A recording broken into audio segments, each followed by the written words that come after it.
So let's just take a moment to center. Let's bring ourselves to the here and now.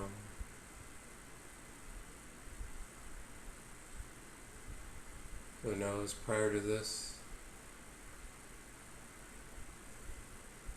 just focus on the breath. Allow yourself to sit straight.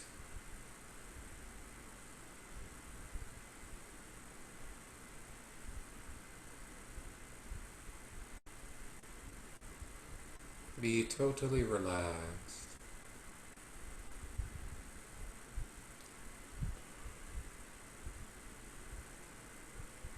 Allow yourself to simply rest as awareness itself. So if the mind is wondering what to do, all it needs to do is rest as awareness. Nothing else. Nothing else is required right now.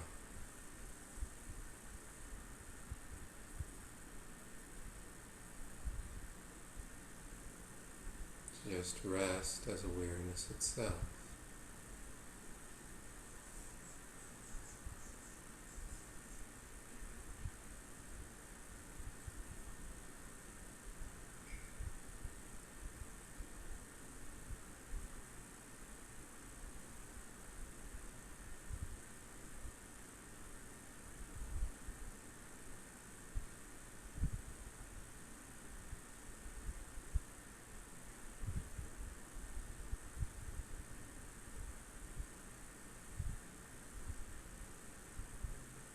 Give your permission to simply rest as awareness.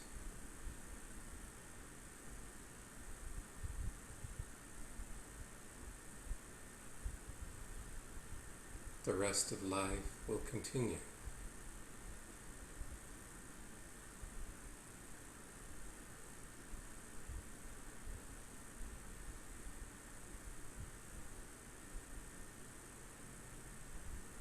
But for the next few minutes, just rest as awareness itself.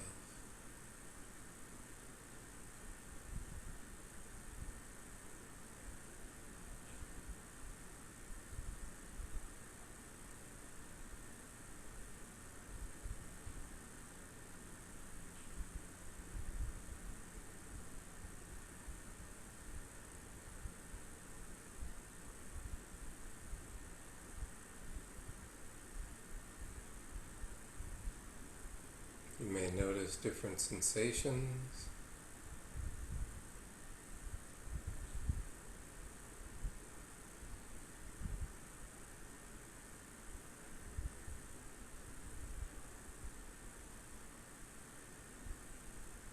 Just notice them.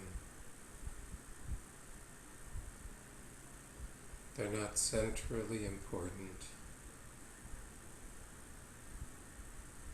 Just rest as awareness itself.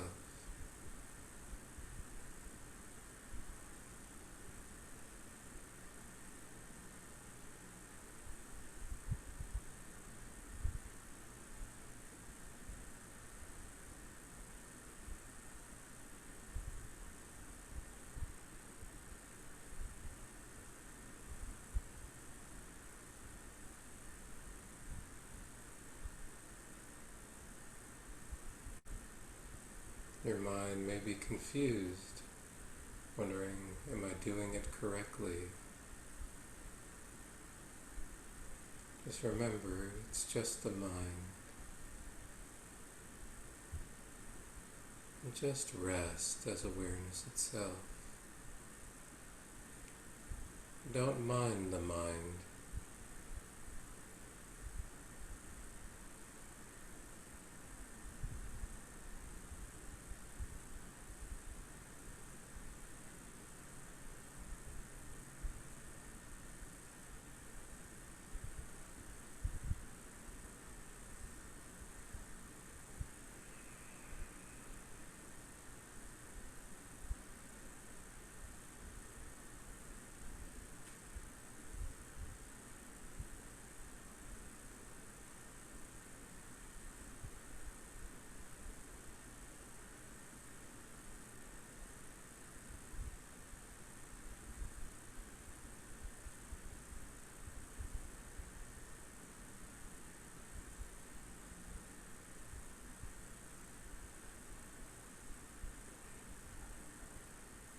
Just rest as awareness itself.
Just rest completely.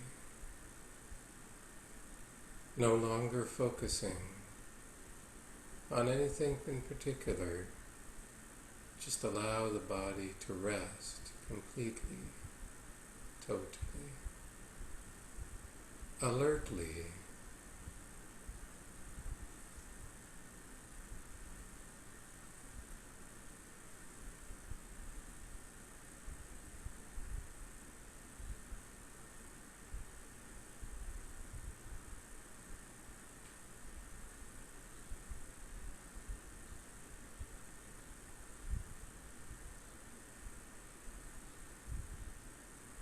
Slowly, very slowly, open your eyes, relax.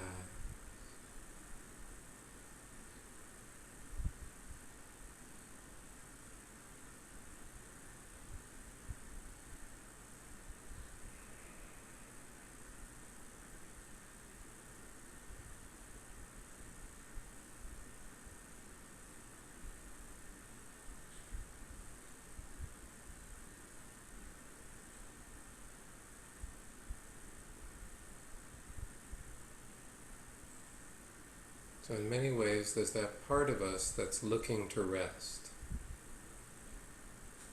In fact, those people who want to meditate, that's one of the primary motivations is, so how can I rest? How can I let go? How can I control this restless mind? How can I find peace?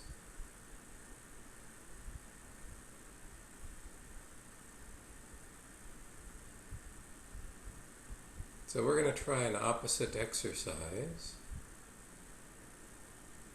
So you saw what happened simply when you tried to rest as awareness itself.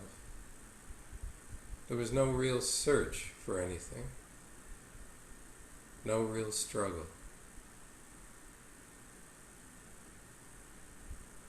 Now we're just going to see what it's like with the opposite. Get a taste of it. Close your eyes.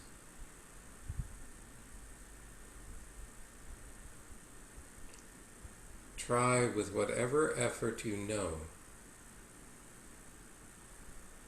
to bring peace into your mind.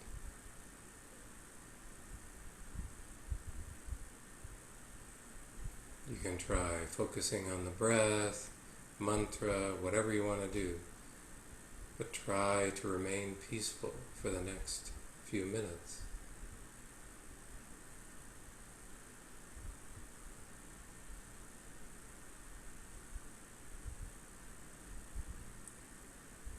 If you haven't found peace, try harder.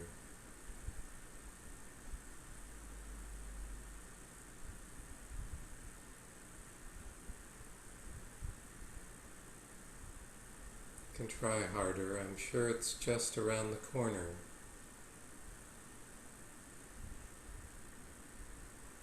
Just once you get all these thoughts straightened out, try harder.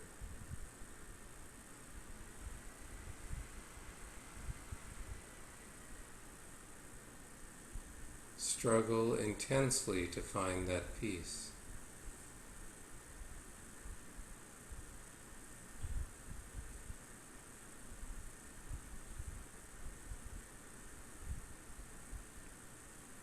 Do intense ghor tapasya to try to get that peace, whatever it takes. It's peace, enlightenment, or bust. I'm sure you can find it, grasp it, hold on to it. If you found it, hold on to it tightly. Don't let it get away. You don't want to let go of that peaceful feeling, so grasp onto it tightly. If it gets away, chase after it as quickly as possible. Don't let the peace get away. Chase it down with firm determination. Come on. You can do better than that.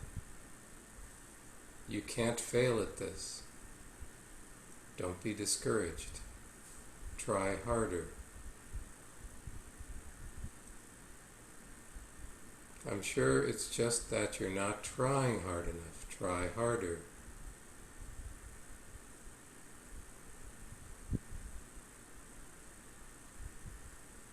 And stop.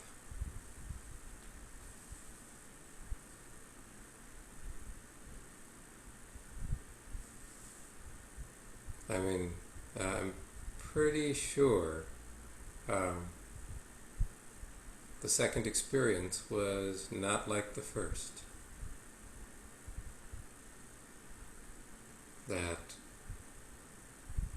You can share if you like to anyone what it's like to chase after peace, but I think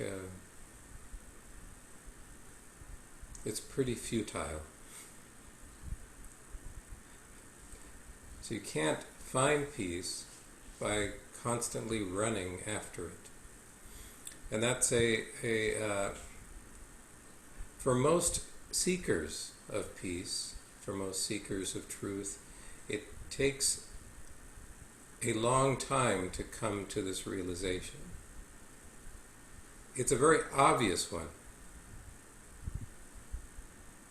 And when I put it in as ludicrous the terms as I did there, try harder to find your peace, it seems so ridiculous you almost have to start laughing, right? That how much should I struggle to find peace?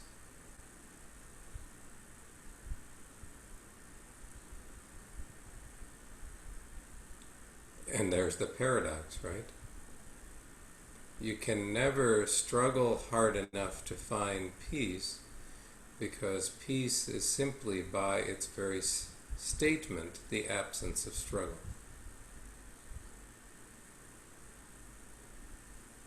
And therefore, there's no hope of getting there by struggle.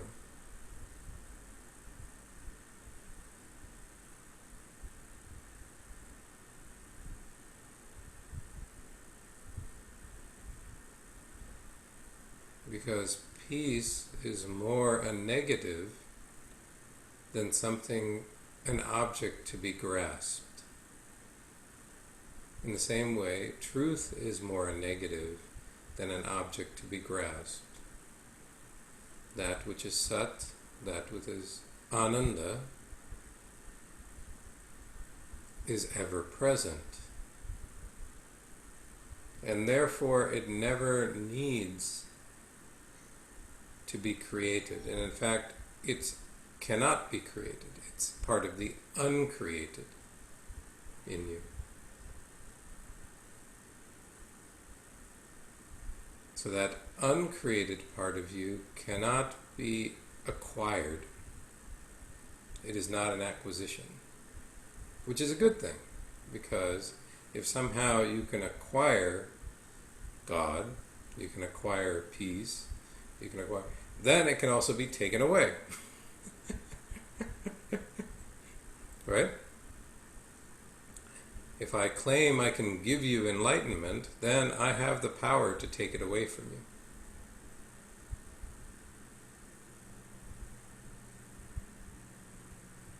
So it's not something that can be given, and it's not something that can be taken away. It's something that's ever present. And therefore it doesn't need to be created. It is uncreated. It's unborn.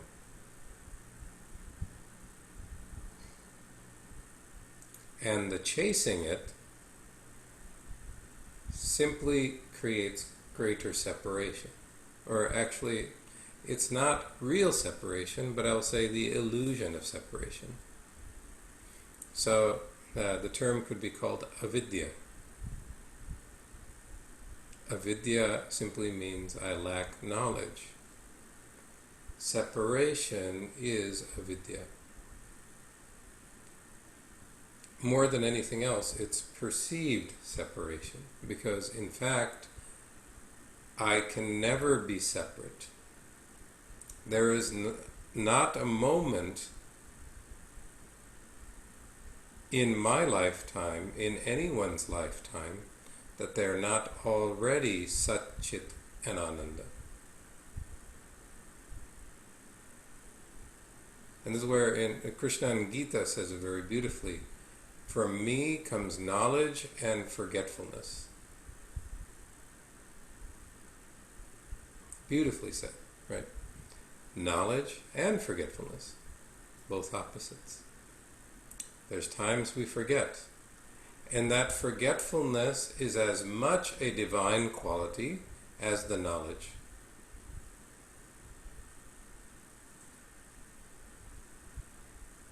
My state of forgetfulness, my state of confusion, my state of suffering is as much a part of the divine as my state of peace.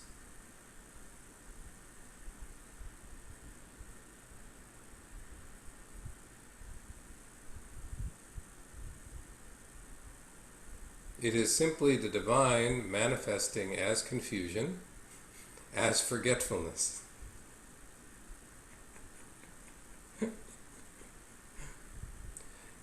And so what does this help with? I think, I like to keep it practical. This is not a philosophical discussion as much as it... So when you realize there's no place to go,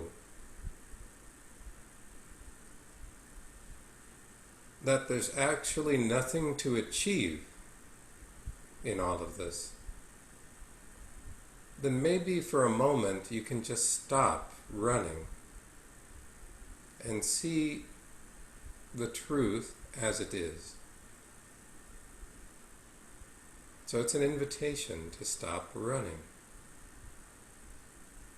Get off the treadmill for a moment and just see what happens.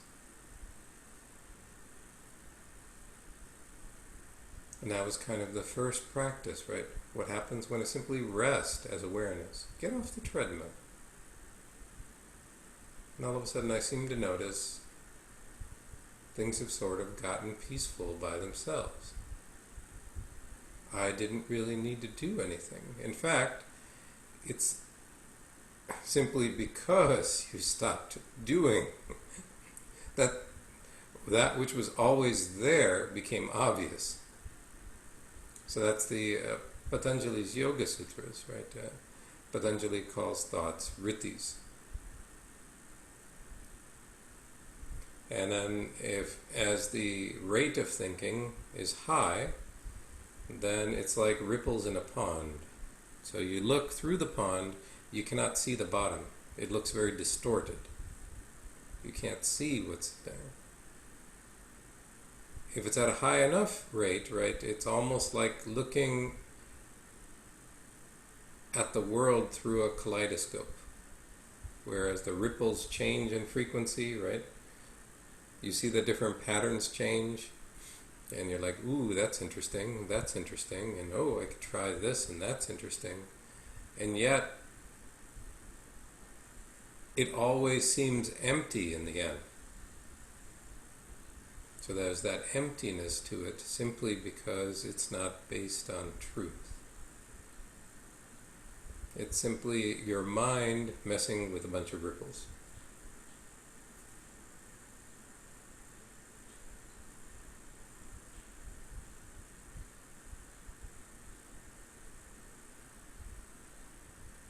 And so when you let go of the need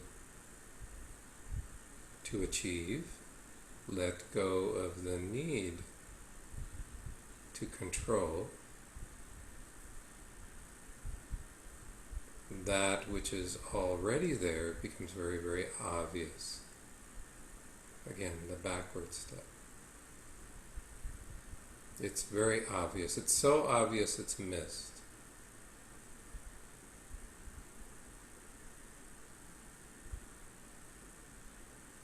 So if you were to look just at this moment, why not? Every moment, isn't that truth you were seeking?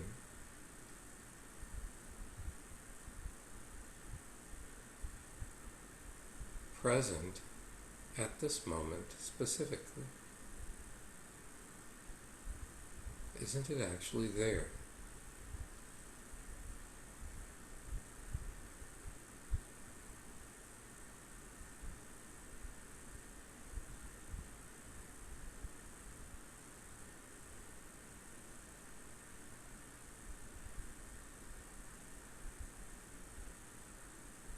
Isn't it always there?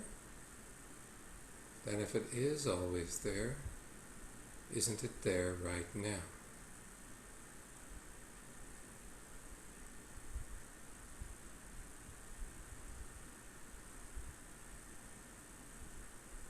Isn't it there right now? And that's a question to sit with.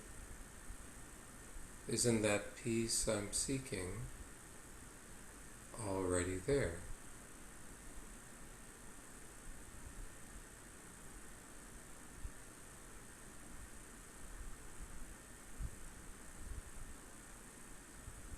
None of this rests on any belief, any idea, any philosophy, just straightforward observation, straightforward experiential.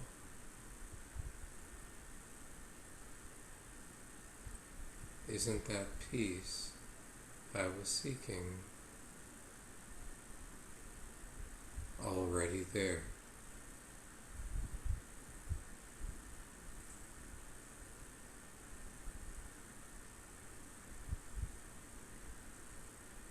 Allowing yourself to sort of sit with that intention and just observe.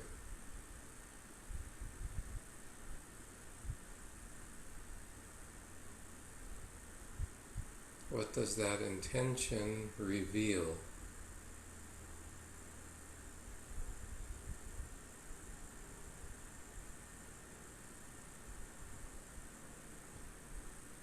Isn't that truth, that peace, that ananda I was always seeking, already there?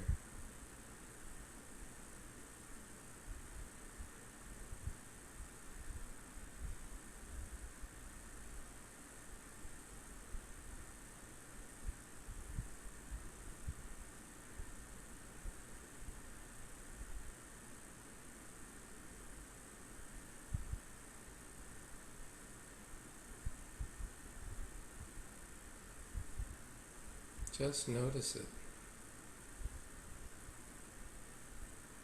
Obvious.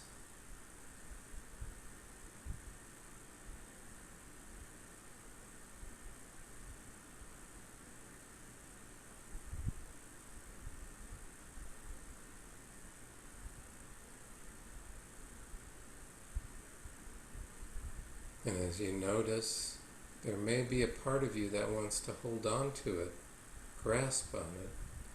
It's afraid it's going to disappear. Allow that part of you to just be.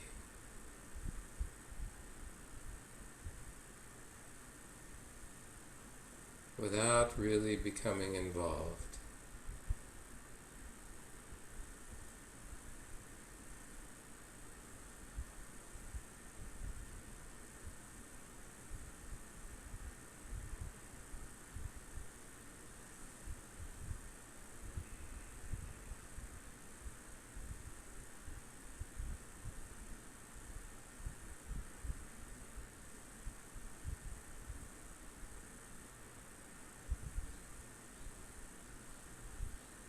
And if you happen to drift off, get distracted, that's okay.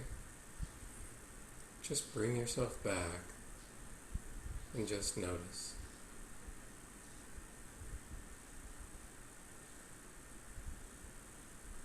Begin to really observe the obvious.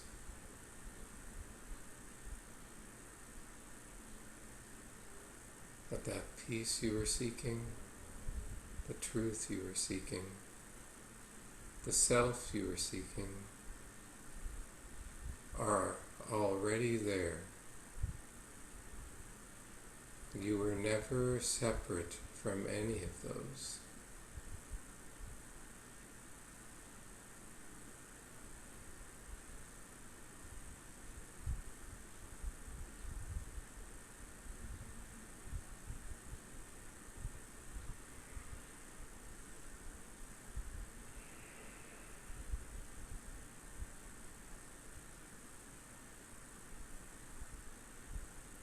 Slowly, very slowly, open your eyes, relax.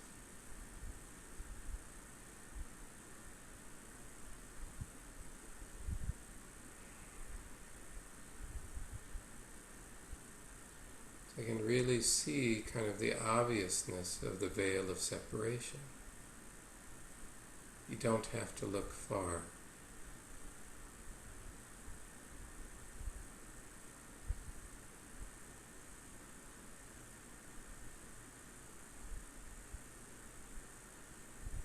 Simply look at what you believe in. What assumptions have you been holding on to in life?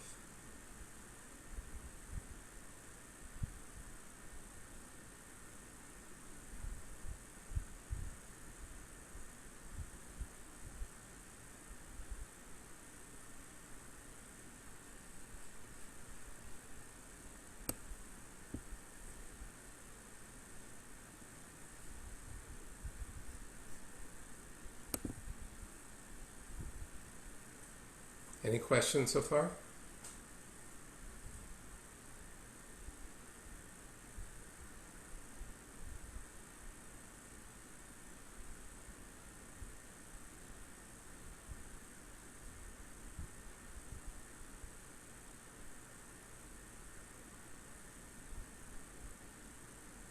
Okay then.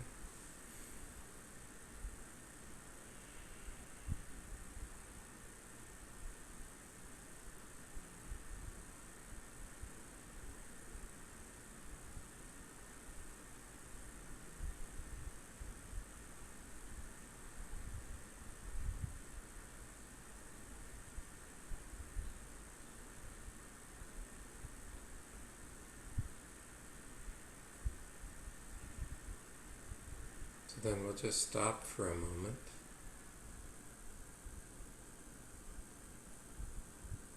Just listen. Listen to everything going on without interfering, without attachment, without concern.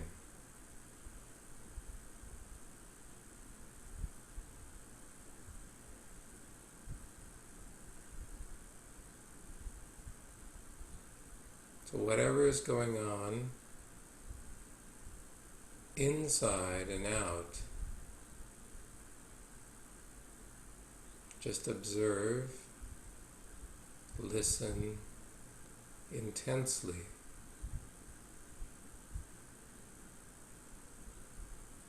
Without concern.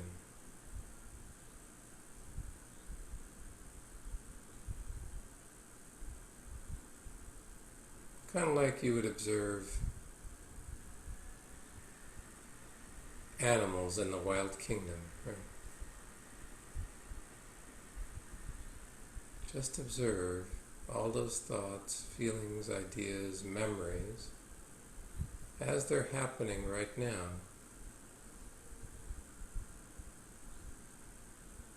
Letting go of concern.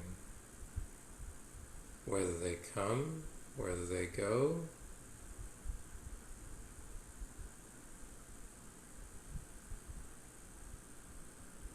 No need to be concerned.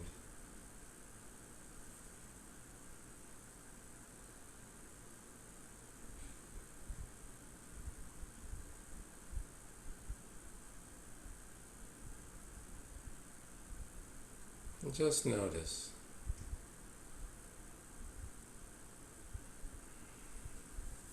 Your attention may fall away as you're doing this. And then just take a moment and center on the breath. Anchor yourself. And then go back and really observe all of the feelings, all of the sensations, without concern.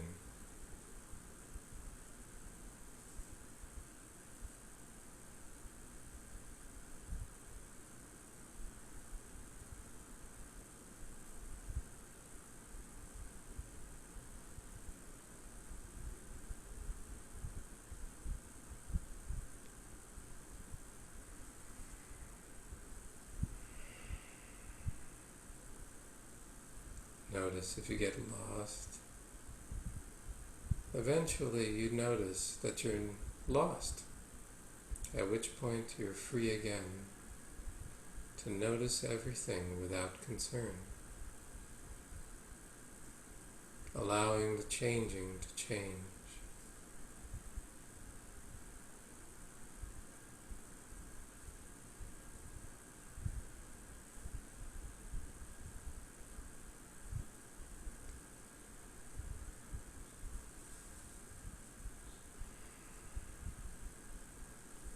Okay.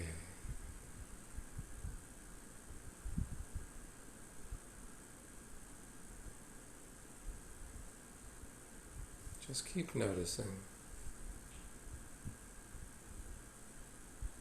Notice the sounds inside and out.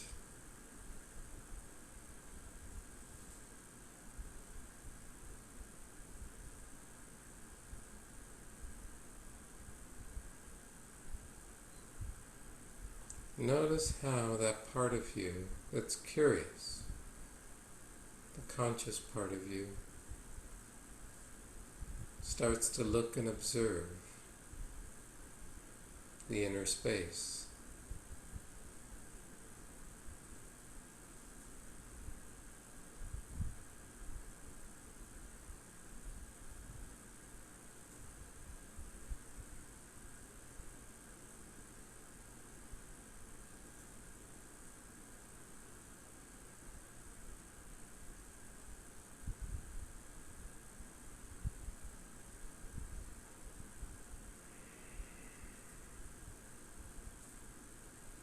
Just notice,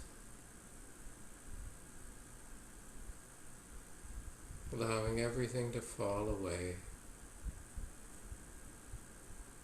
Just notice.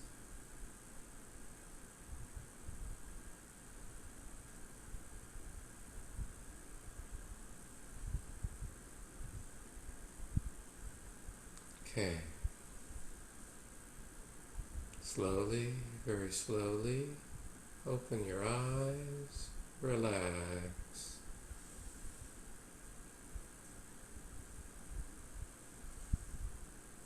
So now we practiced essentially different forms of mindfulness, a little bit of inquiry, really looking at what's obvious, allowing it to sort of be experienced.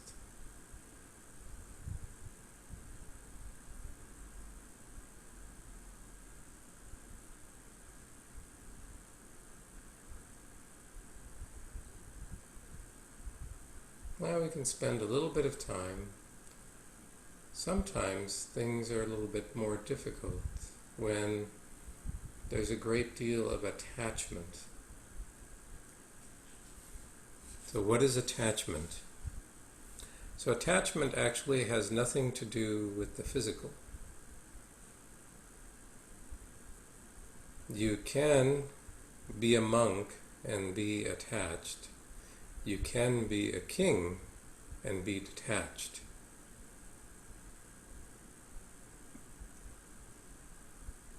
And attachment and suffering are linked.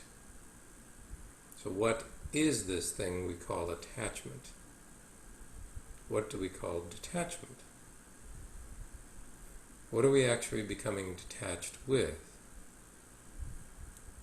So often when people talk of tyaga, they keep talking about, for tyaga you have to leave your family, leave everything, wander into a cave. This could be a helpful practice for some. Part of a spiritual journey is to let go of, potentially part of a spiritual journey can be to let go of one's identity at some point in life, wander a bit, and have that opportunity to sort of let that particular part of life drop away, because it's not in your face all the time, right? It's not like every day you're dealing with the problem-saturated life. What normally happens at that point is you get to experience that more intensely as you sit quietly and meditate. And so it's kind of almost a cathartic process where the thoughts and feelings come, they're witnessed, they're seen for what they are, and they're let go. And then there's that process of that. It's like letting it come up, letting it go, letting it come up, letting it go, letting go of the resistance. And then there's resistance, and then... but where I was going with attachment is attachment has nothing to do with the physical. I think Jack Kornfield was once talking about, I think I might have told this story before, but when he left America and went searching for a teacher, then became a monastic disciple of Ajahn Chah in Thailand. As he became a monk, one of the things about monks is, so they're in a monastery and there's a certain life, and the senior disciples, the senior monks, have a brass bowl. The new initiates get an iron bowl. And at some point in time, you go from new initiate to senior disciple. So he was, because Jack was very much a doer, but he really began to notice that, wow, I really want that brass bowl. And so he kept striving, and he was like, why am I not getting the brass bowl yet? Why haven't I achieved the next stage of monkhood? And so one day he got the brass bowl finally, and he said he celebrated for 3 days on that achievement, and just, and so he began to realize, really from that attachment has nothing to do, he had left America, he had left everything, become a monk, and yet that tendency to become attached to something intangible, right, in some ways, the status of a brass bowl, was still something he brought with him. It was a tendency. So what attachment is actually are sanskaras that bind us to things. Our tendency to grasp and hold on to the impermanent as if it is permanent. And that's what creates suffering. So what are all of these things that we try to grasp onto? In the material world, it can be material things, my house, my car, all my possessions, the bank account, right? And then there's the holding on to that tightly. That's attachment in the material world. Now let's go one step to my reputation, how people would perceive me, my job, my career path, my growth, my personal growth. These are all potential attachments. Not that there's anything wrong with any of those, but the mind has a tendency to develop an identification with something. A light level of identification is, you could say, normal, not harmful, right? You have to be somewhat identified with life. But when it becomes a sticky level of identification, right, that's where the real suffering begins, right?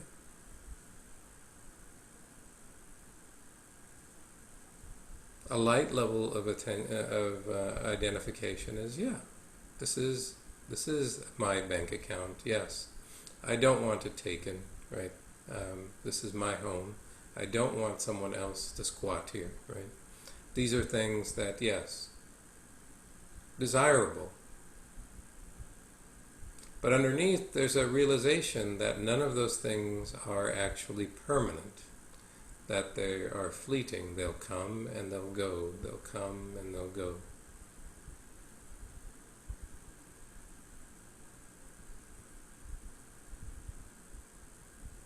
Every relationship comes. It may reach a point of peak intensity, and then it leaves.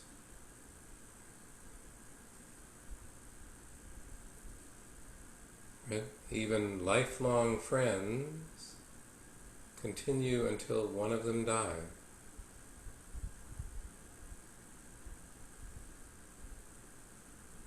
So all that is the wheel of samsara, and this is the wisdom actually of aging, you begin to notice that there is impermanence in life.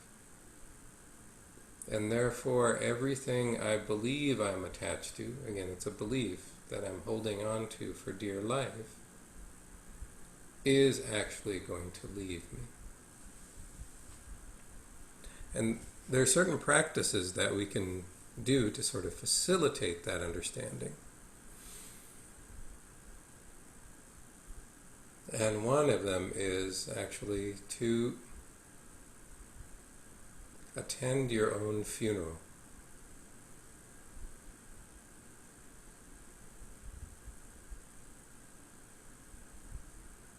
So now, close your eyes. Visualize that your body is lying on the funeral pyre.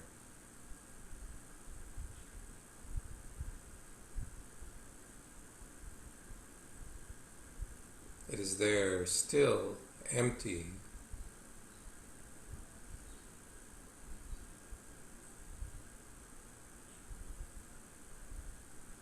Your body lying there is being watched by all of those that are or were dear to you, or in some way had some relationship with you and have attended that funeral.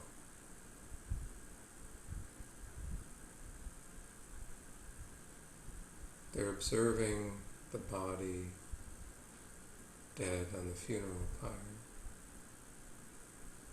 You're also observing your body lying there still. And all those around it.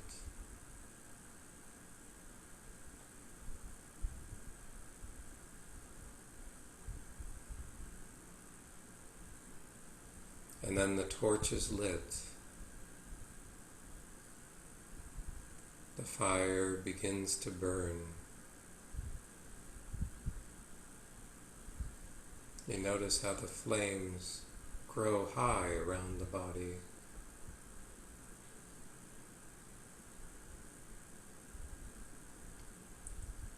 The flesh, the clothing, all begin to char and eventually blacken.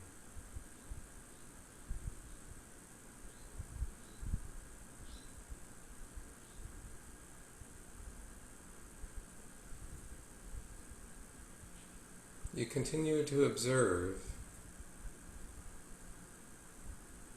and within a few minutes, it's not recognizable.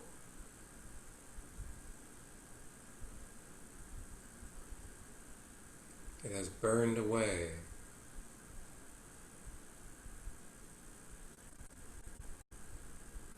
And as the hours pass, even that which was flesh burned into ash.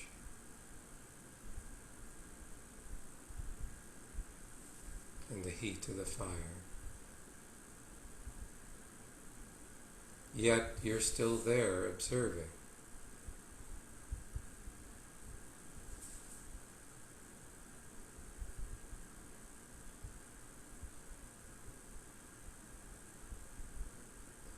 And then you notice, as the day has become long, most of the people have left the funeral.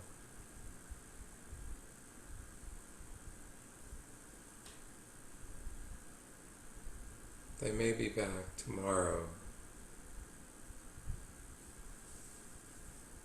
to collect the ashes.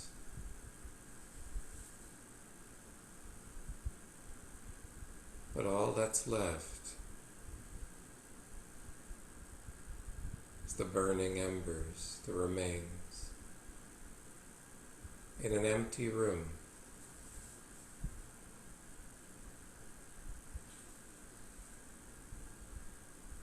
Just the minerals which the body was made of. Nothing more.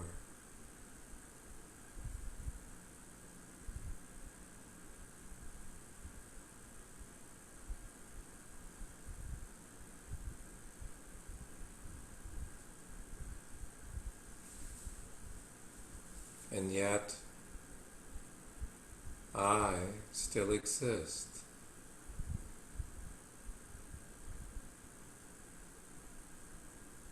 But with no relationship to body, to any of the relationships that body was related to any of the societal linkages. They're all gone.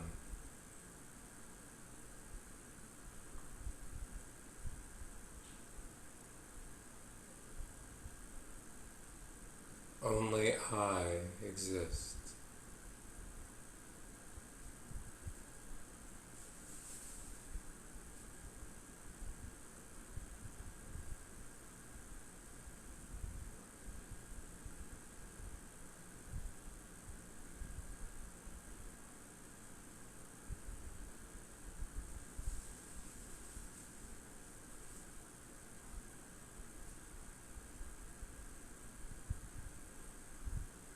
Okay.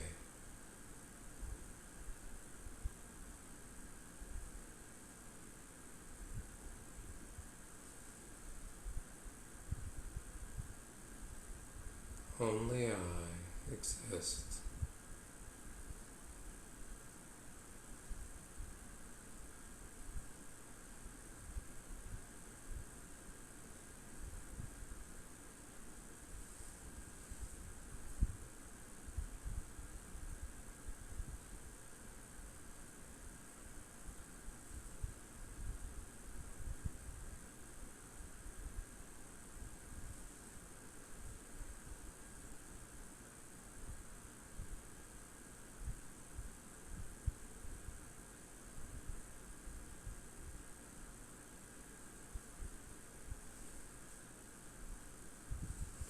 Okay, slowly, very slowly, Open your eyes and relax.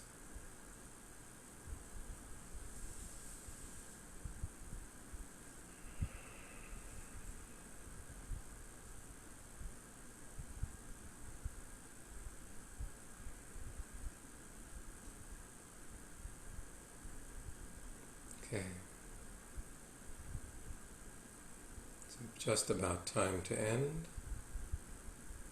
Let's conclude with a prayer.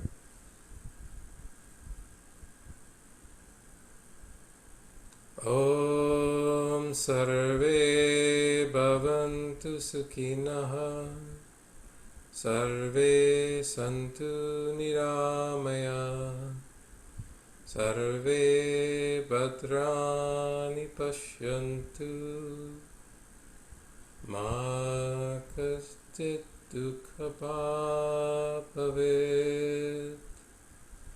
Om Shanti Shanti Shanti.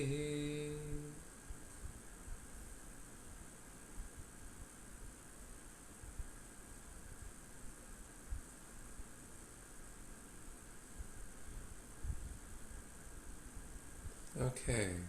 Good evening, everyone, Thank you, Chetanji. and good night. Thank you. Thank you very much.